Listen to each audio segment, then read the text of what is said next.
Welcome to Meet the Maker series at Arlington Heights Memorial Library. We are delighted you're able to join us this morning. It is a little bit gloomy, but we are very excited to see everyone. My name is Carol Enghe, Exhibits Coordinator at the library. I'm one of the planners who organized this program series. This is our first of the 6 events introducing you to the possibilities of making.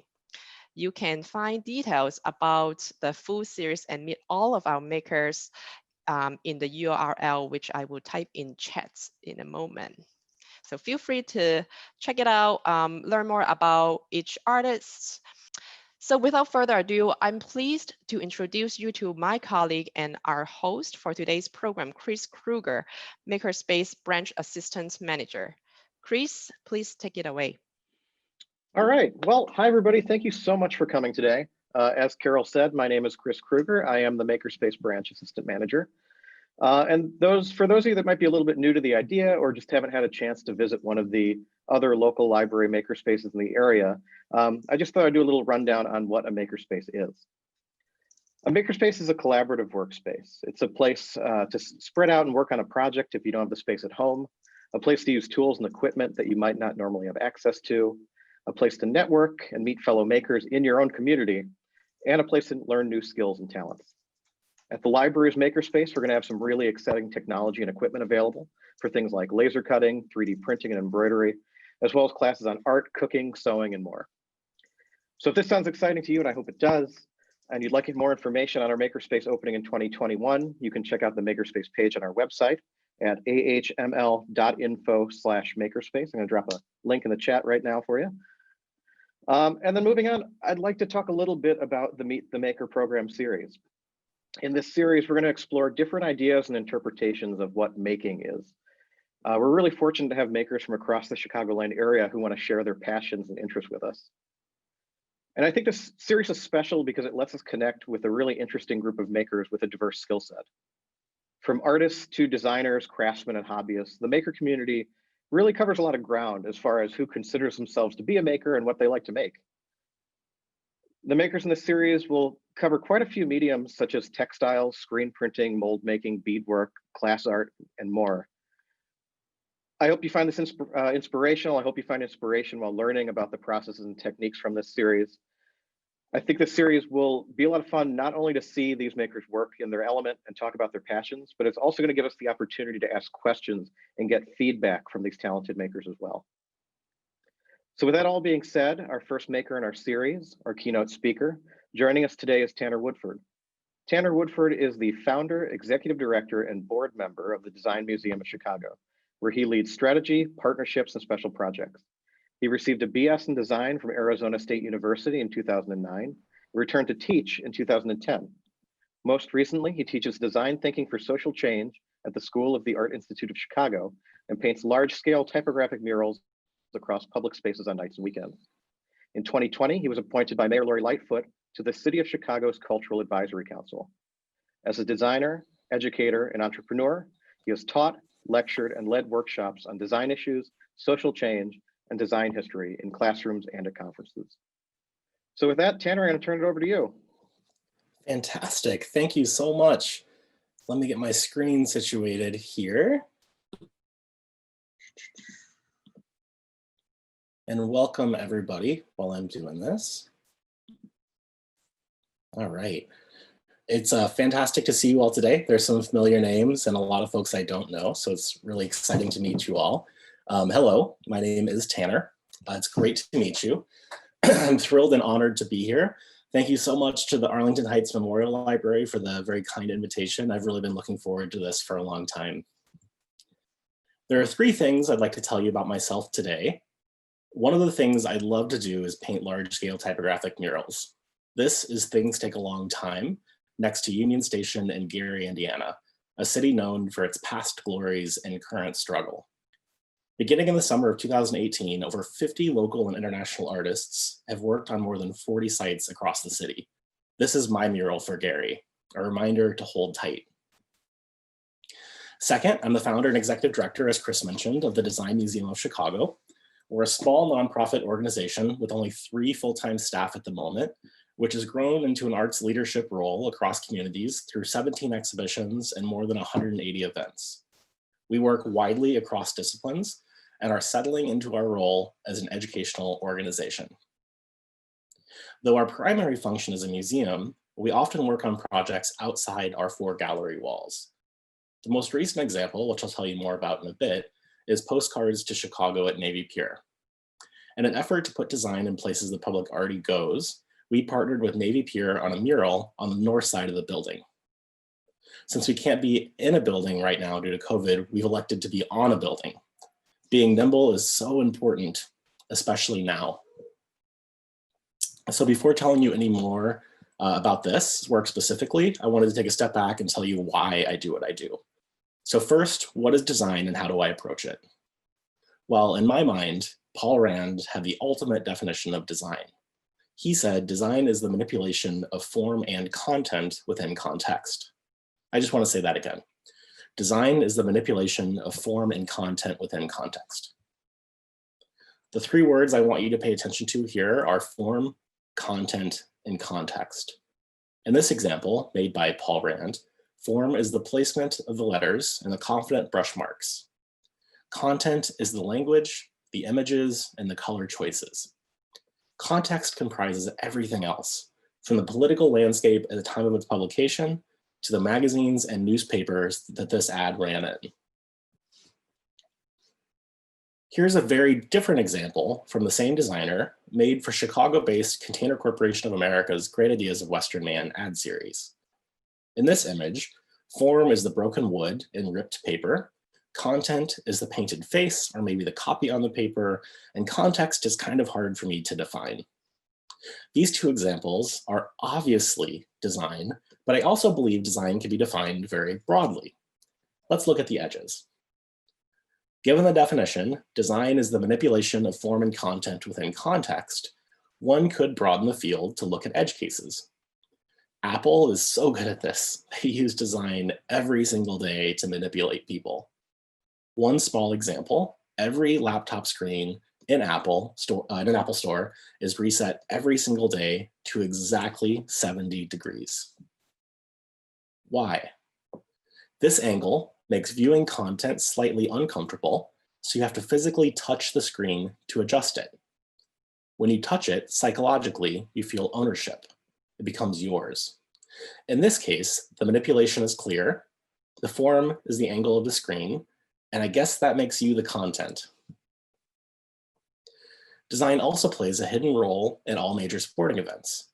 At the London Olympics, there were 350 mixers, 600 sound technicians, and over 4,000 microphones. For rowing, helicopters and chase boats washed out the noise, so the sound designers recorded the competition 1 day early and played fake noise over the live event to make it sound real.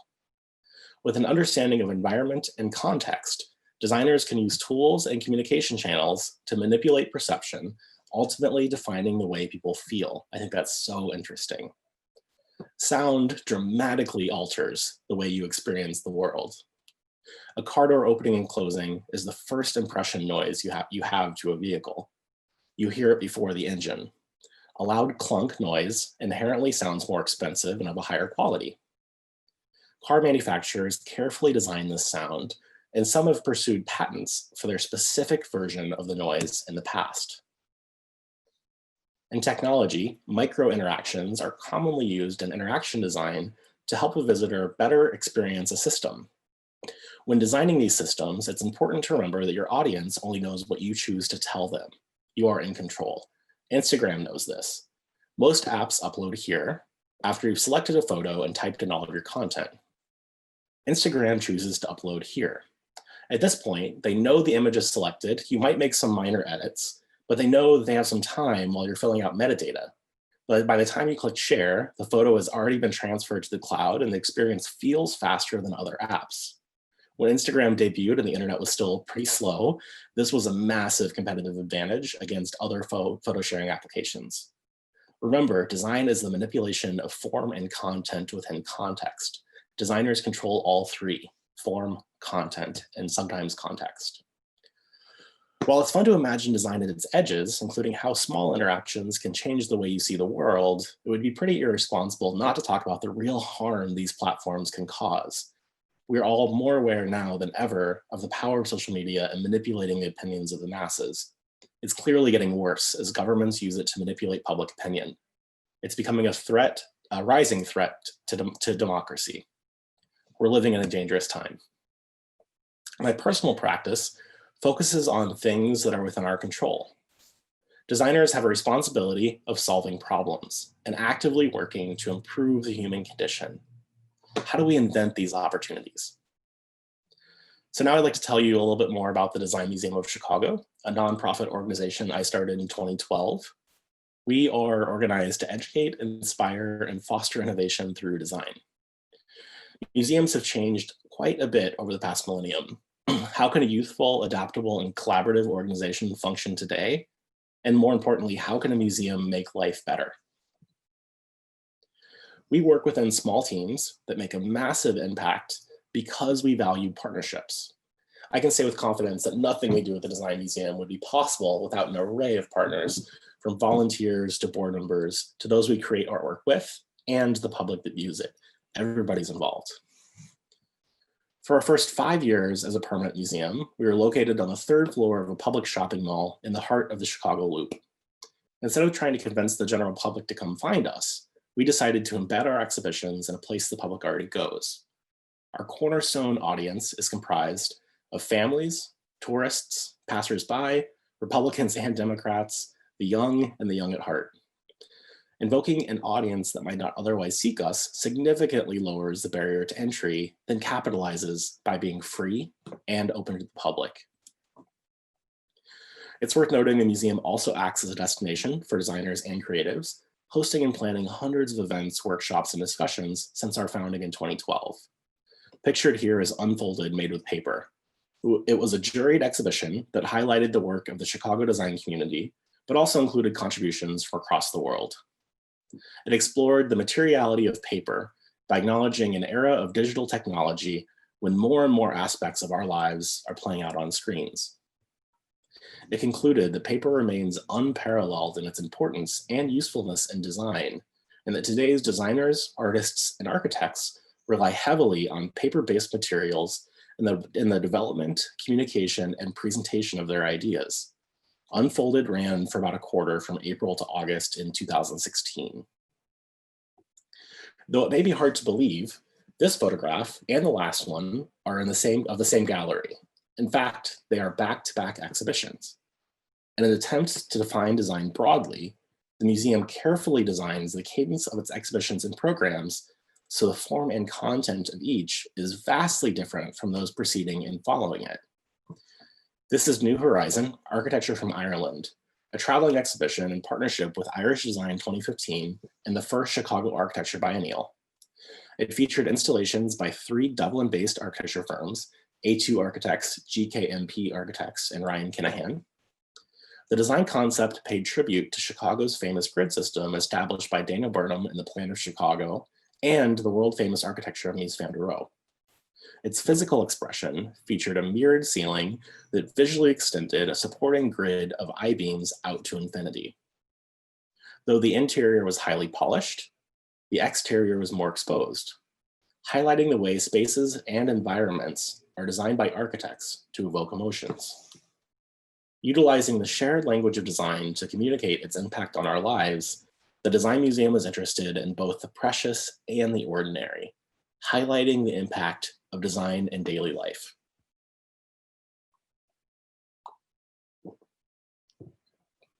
In 2018, we permanently relocated to the city of Chicago's Expo 72 gallery downtown, with offices on the 2nd floor of the Chicago Cultural Center.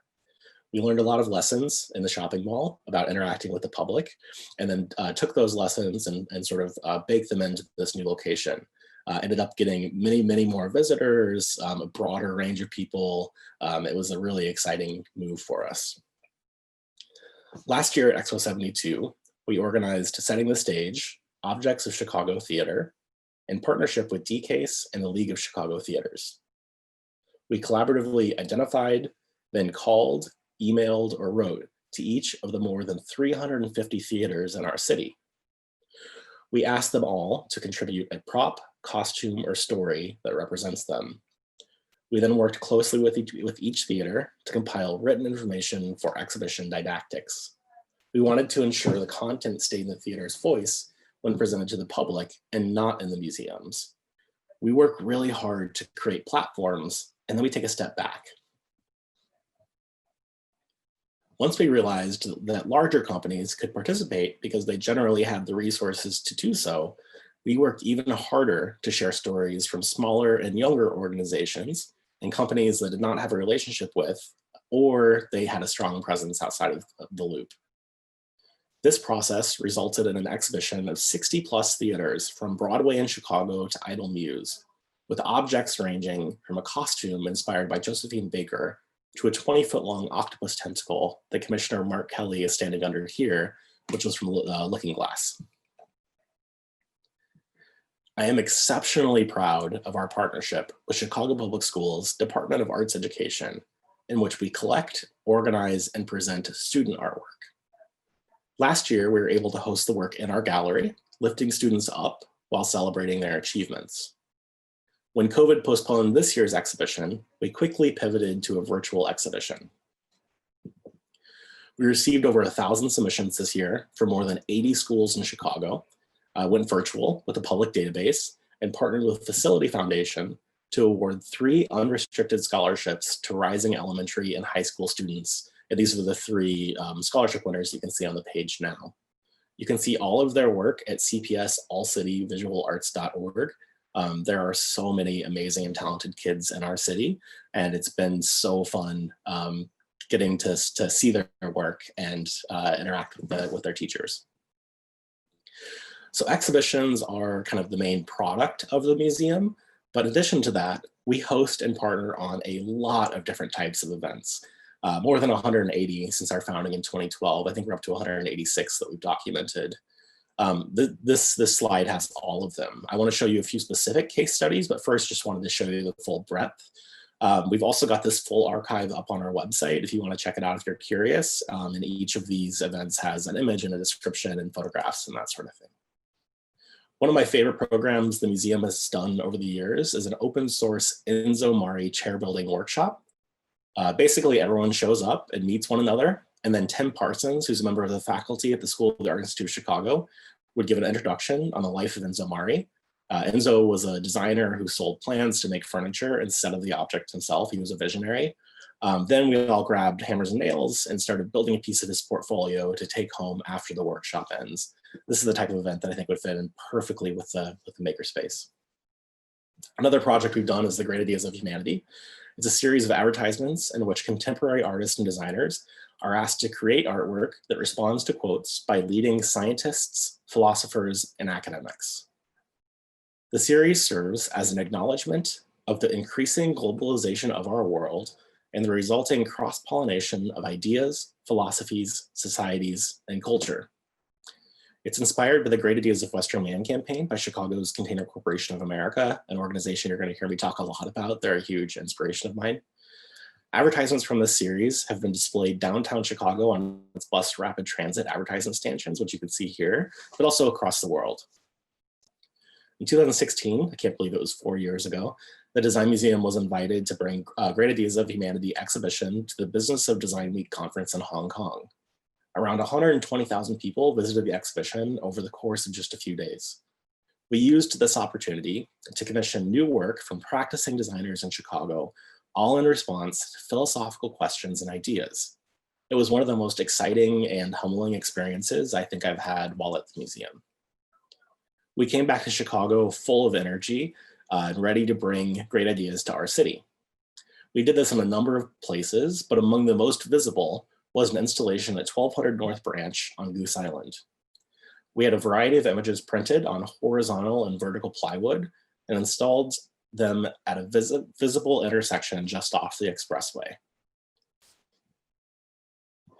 This project connects design history to contemporary civic action and education. John Massey began working at Container in 1957. Upon his appointment as head of design in 1964, He formed a research arm, the Center for Advanced Research and Design, or CARD. Under John's leadership, the work of CARD extended beyond traditional CCA projects into community and civic-oriented work. 52 years ago, in 1968, these simple, striking, and timeless banners by Massey and CARD hung, reminding us of Chicago's vitality, prosperity, and diversity. So the photograph you just saw is the only known documentation of the banners. They were all made from 3 simple shapes, as you can see, squares, circles, and triangles, and 3 vibrant colors, red, blue, and green. We carefully redrew them in InDesign, worked with John to match the color as closely as he remembered, then hung them on State Street in the Chicago Loop throughout August last year, maybe 2 years ago.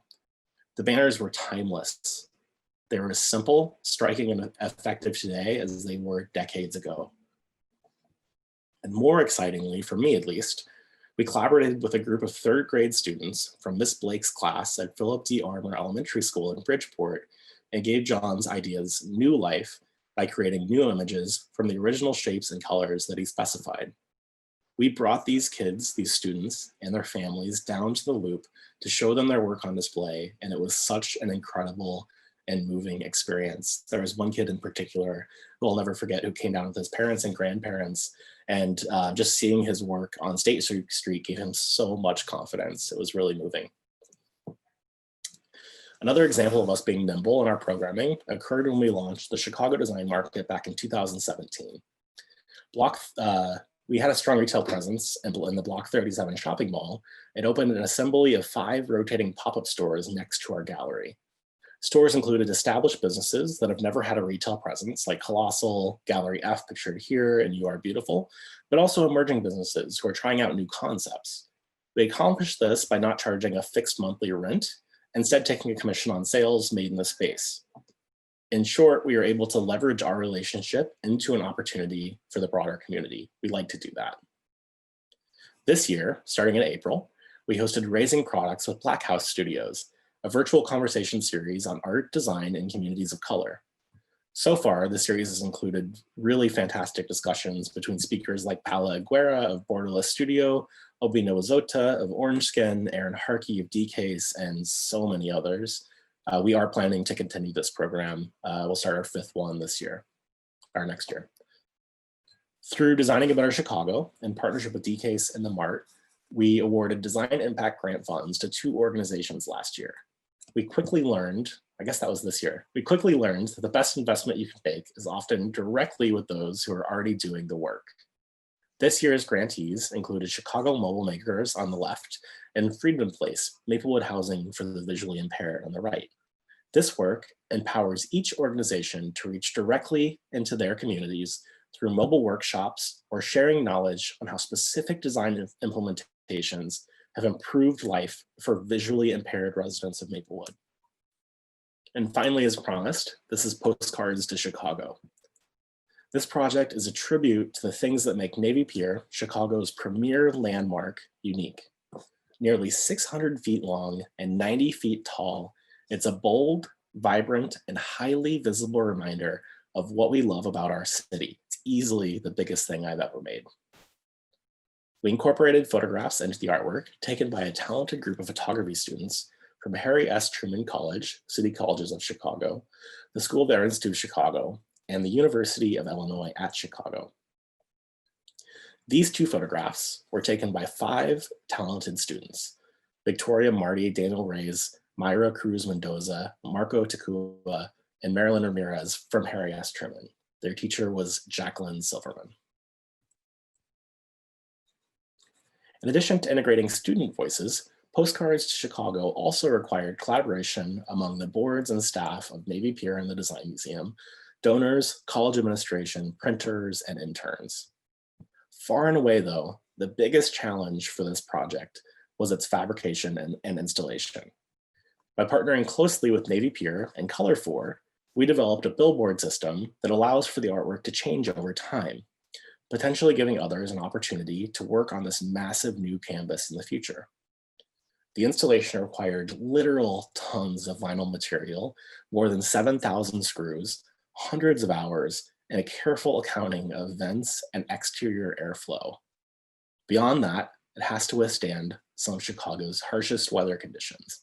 So I included this photograph on the right because you can see a triangle that's a little bit darker right in the middle of it.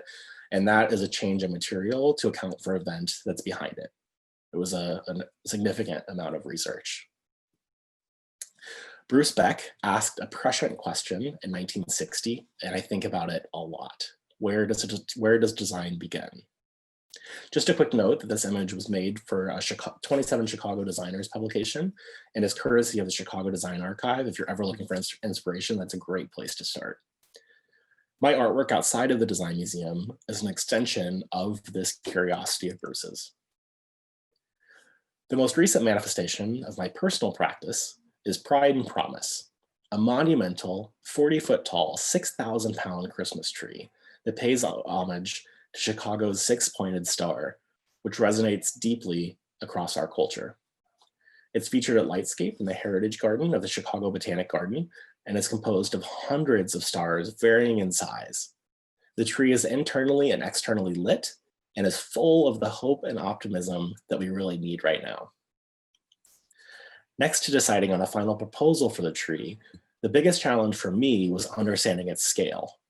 In order to approximate the size, I intuited its relationship to other buildings I could see from the windows of my third floor apartment in Logan Square. After having a rough visual of its height, I hand-cut dozens of Chicago stars at varying sizes out of brown craft paper to get an understanding of how big the bottom row of stars needed to be. This was the first step of a project that led our team through material selection, lighting decisions, soundtrack, and even ornaments on surrounding trees. But getting the scale right felt like the best place to start.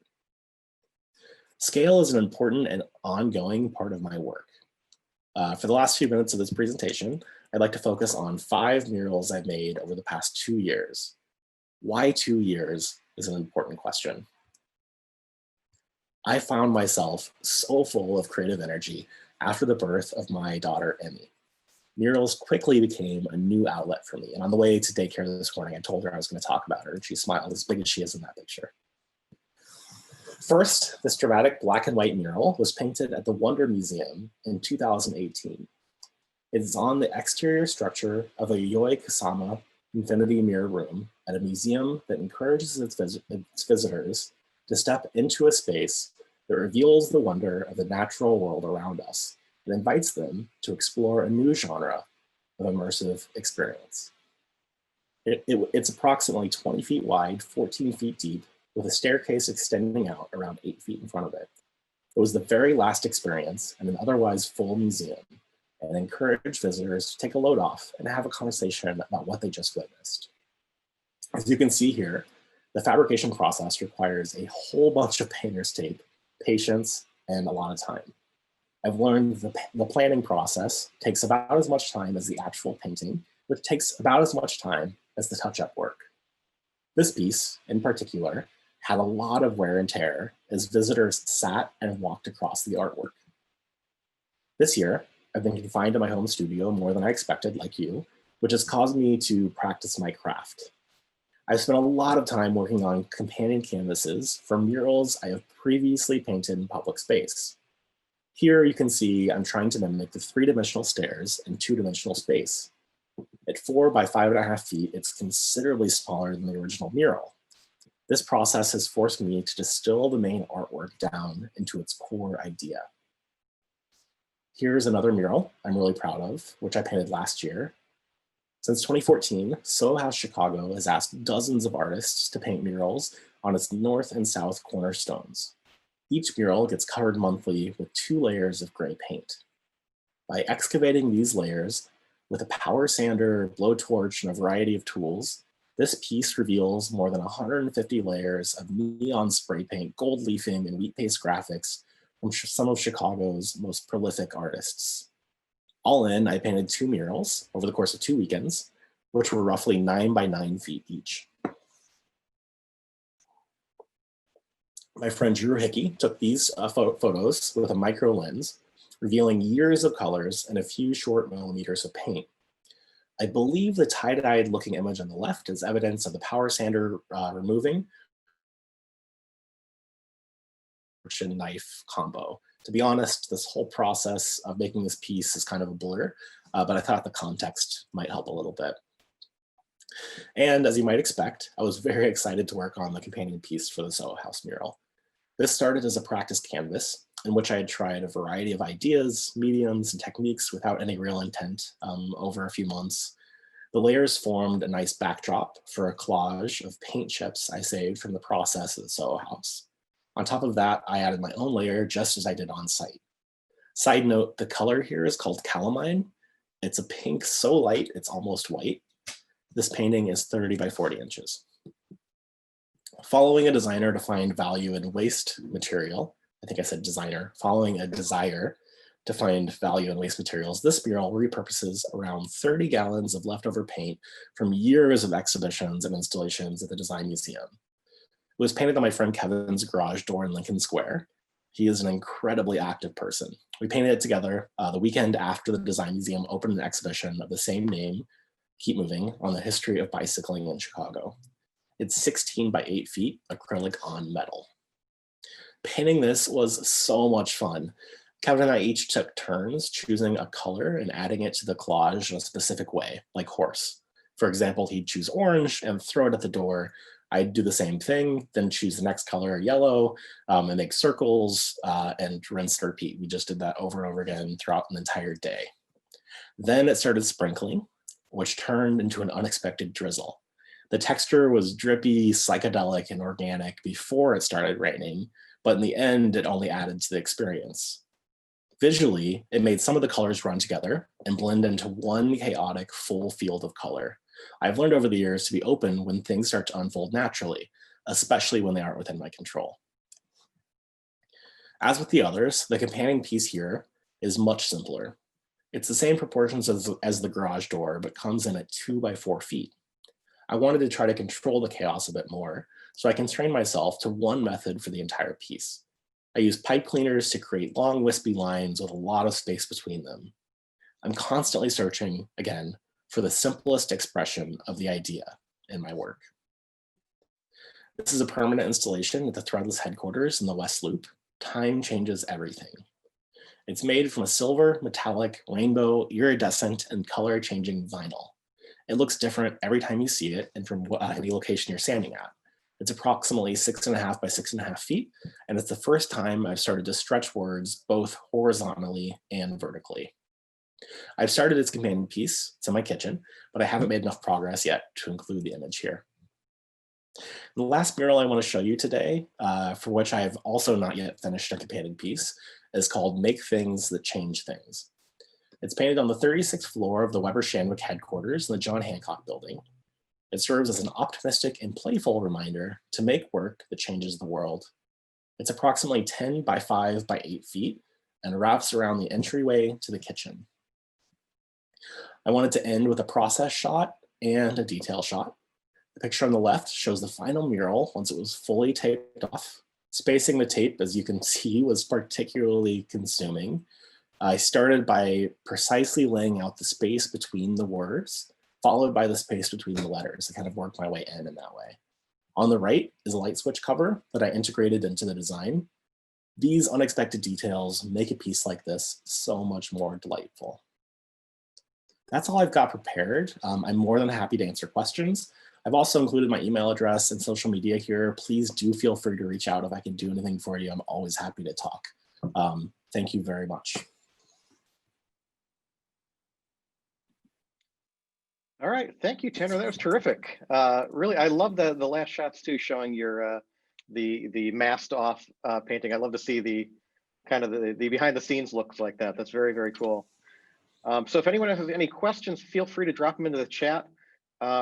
While we wait to see if some questions come through, I thought I'd ask you, this is something that I was wondering while I was watching your presentation, is what kind of tools and how do you prototype for a large scale project installation like that? Is that something that you prototype in software or on paper? How do you go about that?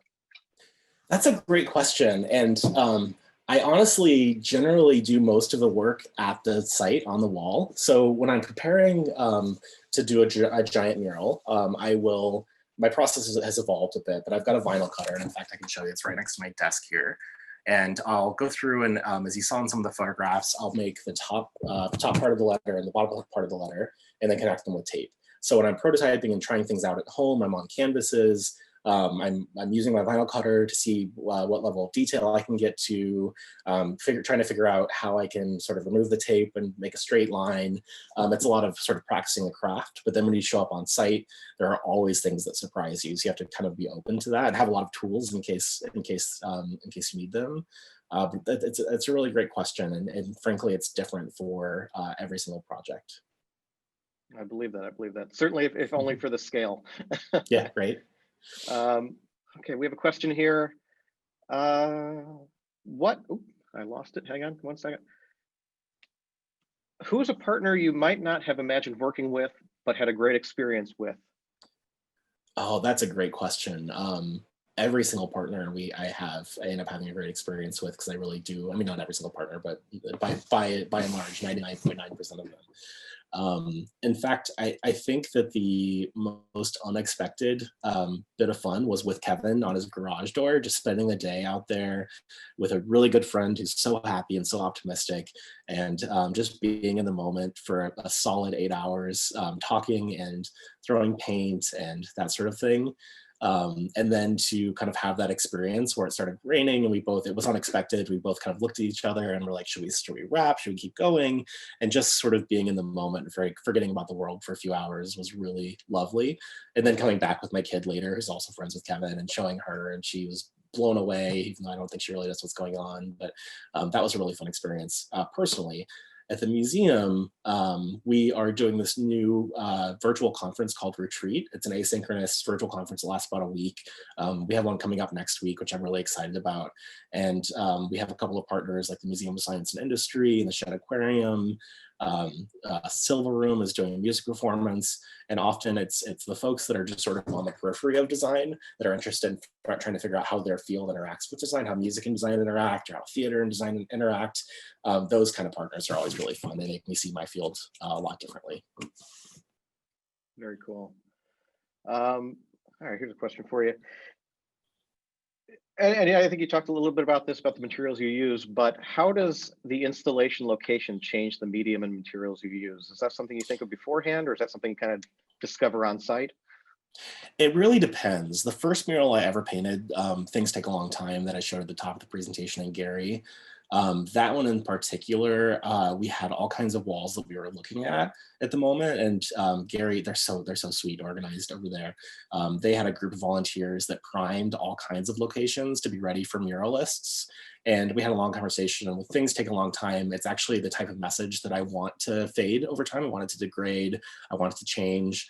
So we ended up choosing a wall that you probably saw in the photographs. A lot of the paint had chipped off already, and the sun had beat down on it. And we didn't prime it. We didn't do anything to prepare. I also chose bright red, which historically, will fade, especially in a place the sun beats on it constantly. So it's been really fun actually watching that mural change over the last few years. I'm excited to see what it looks like in 10 years. Every single place that I go pretty much dramatically changes, at least the way that I'm painting, if not the materials that I'm choosing directly. The calamine light pink color I chose at the Soho House, for example, they use that color inside the Soho House. So I was trying to tie it all together. I generally will show up with a bucket of brushes, and I usually know about what I'm going to use. But once I get there and start using something, it changes the way that I do the work. So it's a lot of experimentation. I'm sure you see a lot of that at the Maker Lab as well. Sure, absolutely. I know what you mean. Let's see what we got here. Who is another Chicago designer having a moment we should all know and watch? Oh, I love this question. My God, there are so many. In fact, I just noticed Eric Siegel was here. You should definitely check him out. He's an old friend used to own Tree Hopper Toys and is up to a lot of fun. Aside from Eric, Norman Teague is really fantastic. He's a furniture designer. He just closed a show in New York. He's a partner on Raising Products with us, and I'm just constantly blown away by his work. Zeb, as a street artist that I've been really obsessed with lately. Of course, how could I not mention Cody Hudson? Cody Hudson is proprietor of Longman and Eagle and all kinds of restaurants in Chicago, and is also an amazing artist.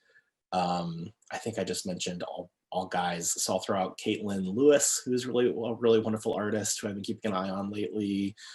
Edra Soto, I just bought a piece from her. She had a show that was really lovely. I could keep going, but there are all kinds of artists that you should keep an eye on. Great, that's awesome. Thank you. Just follow up, because I want to know, how long do we have to go see your tree installation? Through January 2nd, and unfortunately Lightscape is sold out. That said, it was designed to be just as beautiful during the day as it is in the evening. In fact, maybe more so, because you can really see the mirrors a lot closer. You saw in that one video on that slide. So I would suggest going to the Botanic Garden during the day. And I went a couple weeks ago, and I think all of the installations are pretty great during the day. I think that they kind of counted on that. But it's up through January 2nd. Fantastic. Thanks, Gosha. I love the tree too. It was a lot of fun. It was about a 6-month process. And I had responded to an RFP last year to do a tree and come up with all kinds of concepts for it. Really wild concepts, like, taking guns that have been returned and melting them down and turning them into branches. Another was bringing plastic bottles, having people bring plastic bottles to recycle, and then making a massive tree out of the bottles. And at the end of the day, after COVID, we decided that no one wants to be sold anything right now. So we really kind of came up with this concept that was warm and nostalgic and reminded you of home. And then 6 months of really working through the details. And I have to mention Jason Hogg, who is our HAG, H-A-G, I'm not sure if I'm saying that right, but he did fabrication and installation. He's a scenic designer, and the tree wouldn't have happened without him. Carrie Kennedy produced it. She produced all of Lightscape, in fact, and she was one of the founders of Chicago Ideas Week. There were a ton of people involved in that project. It was too big to do alone. Well, it looks fantastic. Everyone should go check it out. It's Carol, fun. I think we're coming up on time. I know you had some information about our next Meet the Maker program. Yes, thank you very much, Tanner and Chris. So this will conclude our program. And our next segment for the Meet the Maker series is scheduled this Friday on December 4th at noon, from 12 p.m. to 12:30 Central Time, with Nastasia. And her work is beadwork arts. And again, I am putting the link to our series URL in chat. So learn more about her arts and join us again. Thank you very much, everyone, for participating. I hope you have a wonderful day.